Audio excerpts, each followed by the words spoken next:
Man, Hurricane Idalia has hit Florida streets, guys. Here's a video from Fox News. The tidal surge has been an issue all morning in Pinellas County. It's been keeping our Kelly Cowan pretty busy. Let's check in with her. Hey, Kel.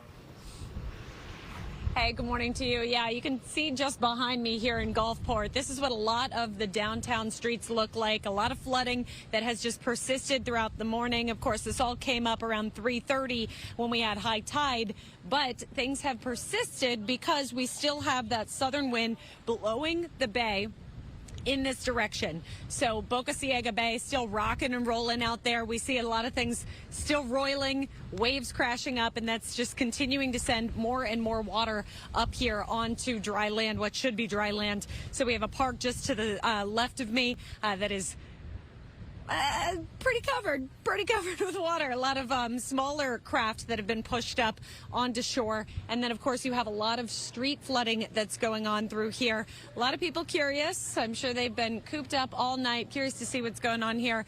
I can report that one of these beachside bars has opened despite the flooding. So we do have some people out here enjoying themselves. Guys, hurricane's not going to stop Florida man from getting his groove on. We also have quite a few people that are out here trying to check on their boats. A number of these boats are actually homes for people. So some people have told me that they are worried about what's going on out there. They've told me that, no one's home is safe right now, even if it does look afloat. And then, of course, we know, I don't know if we can get over here. Trying to step carefully here and not get Jason's the bar. See, the bar's open. Not trying to get Jason's feet too wet. But if we come just over here, we can see that some of these boats did not fare too well through this storm. At least two of them here have been pushed up, one on its side. We know that, according to people out here, some of those are people's homes. We're not sure how people are on those boats, but they don't look to be in great shape. I can say that I spoke with Gulfport police several times this morning, saw them out this morning checking on people, responding to some calls for help. And so we know that they were working through the night, through the storm, and were able to respond to any calls that came in for them. Guys. All right. So far, you win the live shot of the day. Yeah. The bar is open. See you. The bar's open. You just got to get to it. Yeah, you just got to swim to it. All right. Get a paddle, get a boat. Hurricane Ida, Category 3 storm. Hurricane Ida made landfall Wednesday in Florida as a Category 3 storm and unleashed devastation along a wide stretch of Gulf Coast, submerging homes and vehicles, turning the streets into rivers, unmooring small boats, and downing power lines before sweeping into Georgia. President Biden, meantime, pledged his administration's full support to the people affected by Idalia. He spoke with Governor DeSantis and also approved the state's emergency declaration. That allows the Department of Homeland Security and FEMA to coordinate all disaster relief efforts. Peter Ducey is at the White House with more. Hey, Peter. And the response here, Julie, is kind of a do-over because the administration's response to the wildfires in Hawaii was widely panned. And so an hour and 10 minutes from right now, we are going to see President Biden in the Roosevelt Room pledging a whole of government response, not only to this hurricane, but also to Maui. You know damn well Biden is not like DeSantis. He's running against him in the 2024 elections. You think he's going to go and help this man? Remember what happened with COVID? Yeah, he's definitely not going to be out there trying to help DeSantis. He's going to try to make him look bad and make himself look good. I spoke with the governor last night. We're providing everything that he possibly needs. We're in constant contact. I had the director of FEMA in here today, earlier, talking about it. There's going to be, I think we're worried about the surge, the ocean surge. We don't know exactly yet. It's hour to hour we're watching this. We're told the FEMA administrator has also touched base with the governors of other states in the path, South Carolina and Georgia. But for now, what the White House is putting out is a lot of detail about their chats with Ron DeSantis. No damn well Biden is not like DeSantis. He's running against him in the 2024 elections. You think he's going to go and help this man? Remember what happened with COVID? Yeah, he's definitely not going to be out there trying to help DeSantis. He's going to try to make him look bad and make himself look good. I spoke with Governor DeSantis a few days ago before the storm hit to get a better understanding of what his concerns were going to be. And that's how we were able to posture through the emergency declaration our resources to make sure we could come in and support. We have rapid assessment teams that are ready to go out and begin assessing the overall impact so we can make a determination if further assistance is needed. She will join the White House briefing about an hour and 15 minutes from now, Julie. All right, Peter Ducey, thank you very much. Flora. Hey everyone, I'm Emily Campagno. Guys, Joe Biden's response to Maui was absolute joke. No surprise from Spaghetti-O Brains from dropping the ball on that after he's been on vacation the whole majority of the time that it was going on. Didn't even take comments from reporters when he was on the beach. He just kind of waved like, oh yeah, I'm getting out of here, going to the bar. Speaking of his crap response, here he is on the beach. Republicans have slammed US President Joe Biden for his inadequate response when asked about the Maui wildfires. Over the weekend, the president was captured bike riding and relaxing on a beach near his family home in Delaware. When asked for a comment on the death toll, the president came under fire for his blasé response.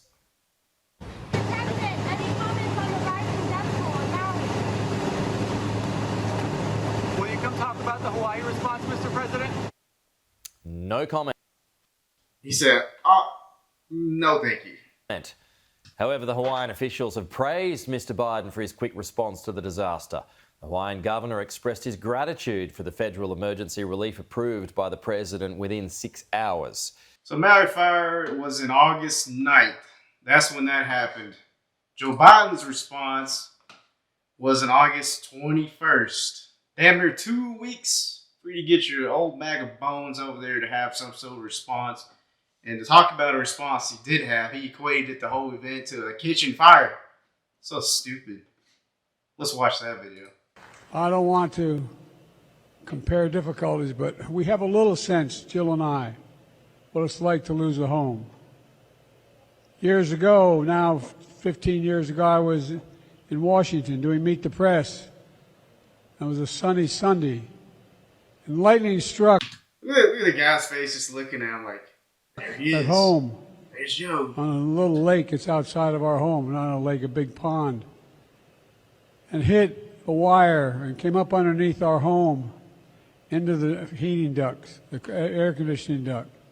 To make a long story short, I almost lost my wife, my 67 Corvette, and my cat. But oh shit, and the cat. And wife in a car. Can we even prove that this is even real? Is this an actual event? Or is he just rambling on like he always does? I would like to express my sympathy and warmest regards to the people of Hawaii, and specifically all of those. Here's a video of Donald Trump going off on Joe for his absolutely wreck of a response to the Maui fires. Let's watch. Those who have been so gravely and irreparably hurt by the tragedy of the wildfires in Maui, something the likes of which have... Okay, he's not even the president. This is already how you should start out the video. He's got the two flags, looking all majestic and shit. Way to go, Trump. Seldom been seen anywhere at any time. The death caused by this catastrophic event will be far worse than ever expected now that houses and cars and other areas are being inspected. The sad thing is it should never have happened. Our government was not prepared, and very importantly, the aftermath is going very poorly, with the governor of the island wanting to do nothing but blame it on global warming and other things that just happened to pop into his head. When asked about it today, as he was getting into a car, perhaps coming home from the beach, where he has been spending a great deal of time, crooked Joe Biden, the most incompetent president in the history of our country, with a laugh and a smile said he had no comment on the death and the tragedy. To say no comment is oftentimes fine, but to be smiling when you say it, especially against such a tragedy as this, is absolutely horrible and unacceptable. It is a disgraceful thing that Joe Biden refuses to help or comment on the tragedy in Maui, just as he refused to help or comment on the train derailment in East Palestine, Ohio, for a very, very long time. In any event, hopefully everyone will be able to pull together so that a horrible situation does not get even worse. To the families affected, I give you my love and sympathy. Nothing can ever replace your loved ones, but you will always have the memories and will feel their great love surrounding and embracing you. Together we will continue to carry their legacy forward, and I love you all very much. Thank you.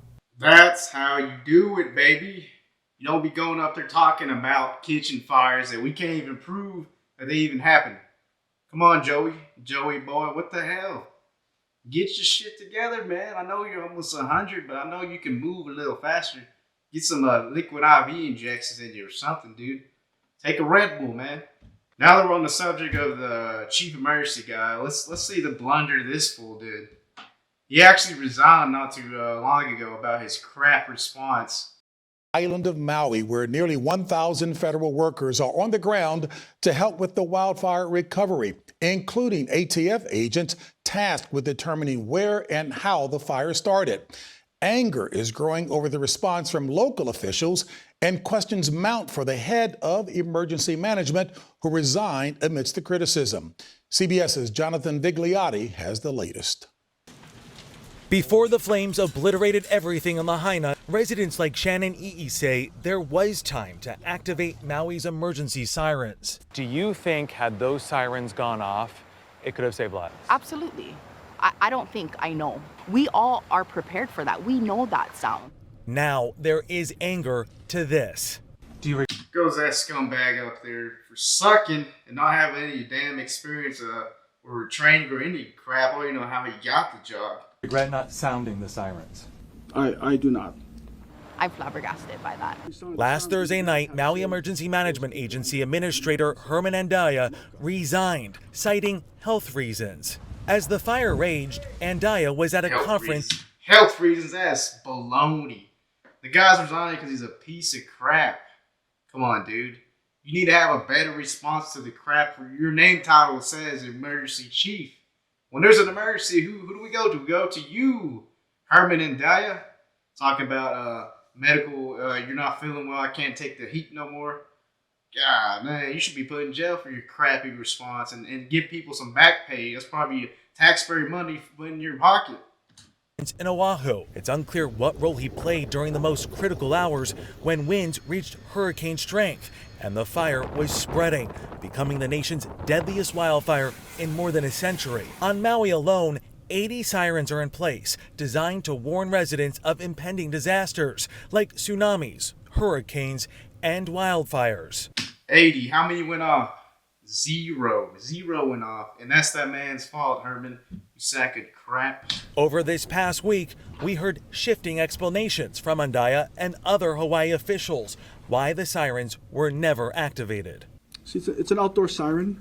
So a lot of people who are indoors, air conditioning on, whatever the case may be, they're not going to hear the siren. The sirens, as I mentioned earlier, is used primarily for tsunami. I guarantee you that siren's just as loud as the air raid siren. We used to have those go off in town when there was a big storm in my little hometown.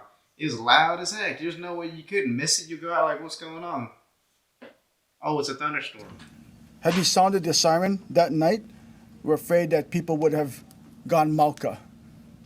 And if that was the case, then they would have gone into the fire. People are not dumb. Are you stupid? Gone into the fire? What are you talking about? Are they smoking crack? Are they on freaking crocodile or fentanyl? These people are not going to run into the fire. Best case scenario, they go out and try to swim to another island or go in the water, try to stay out of the heat. What are you talking about? Going to run into the fire? That's your response? Jesus. People know what to do. I'i says she was lucky to get out. We met her and other families today in Lahaina as they gathered to grieve and demand accountability. The community, the Lahui itself, is taking care of one another. There's no outside government officials taking care of us. They don't care about us. They don't care about our people. That's how I feel. So much frustration tonight, and it's still unclear where exactly Andaya was and what he was doing during his critical decision making. We have reached out to county officials for comment, but we have not heard back, JB. Jonathan Vigliotti with his continued excellent reporting. Well, good riddance to that guy. Hopefully you guys can get someone that actually knows how to do the job and work the equipment. Because this guy clearly sucked. Didn't know what the heck to do. He resigns over mental health or something like that. Ridiculous. Thanks for watching my content, guys. Like, comment, subscribe. I'll see you on the next one.